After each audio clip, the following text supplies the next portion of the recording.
Selvi Ananda hanya tertunduk saat suaminya Gibran Rakabuming Raka menjelaskan tentang kontroversi asam sulfat untuk ibu hamil kepada wartawan di Jakarta, Senin 4 Desember 2023. Selvi yang suaminya mencalonkan diri sebagai wakil presiden bersama Capres Prabowo Subianto itu lebih banyak menundukkan wajah saat Gibran ditodong wartawan untuk menjelaskan asam sulfat di kawasan GBK. Sebelum wartawan bertanya soal asam sulfat, Selvi tampak berjalan di belakang Gibran sembari sesekali melempar senyum pada warga yang menyapa. Setelahnya ia masih berjalan dengan tatapan ke depan saat Gibran diwawancarai. Tetapi ketika wartawan mulai bertanya soal asam sulfat, Selvi langsung menundukkan wajahnya sembari memegang bibir. Hampir di sepanjang wawancara, Ibu Jen Etes itu tampak menundukkan wajah sembari berjalan di belakang Gibran sang suami. Ia menengadakan wajah ketika wartawan mulai beralih ke pertanyaan lain.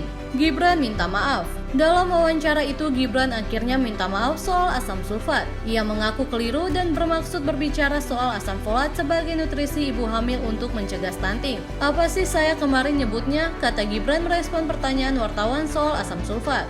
Asam sulfat, jawab jurnalis.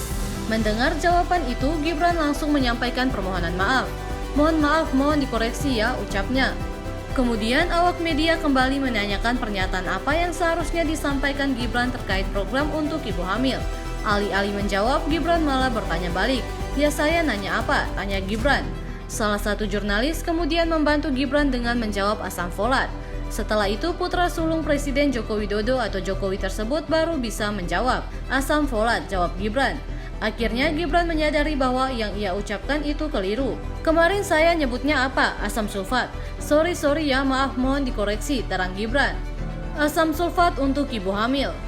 Kontroversi asam sulfat dimulai ketika Gibran berbicara dalam dialog dengan sejumlah influencer di kawasan Senopati, Jakarta Selatan Minggu 3 Desember 2023. Yang dibahas adalah Indonesia Emas 2045. Untuk mewujudkannya, Gibran menganggap penting untuk menyiapkan generasi masa depan sedari dini. Karena itu, Gibran dengan pasangan capresnya yakni Prabowo Subianto telah menyiapkan sejumlah program di Pilpres 2024. Salah satunya ialah pembagian susu gratis bagi para pelajar. Lalu keduanya juga menyiapkan kartu Indonesia Sehat khusus ibu dan anak. Kartu itu sengaja dibuat Gibran untuk dapat memonitor tumbuh kembang anak bahkan ketika masih di dalam kandungan.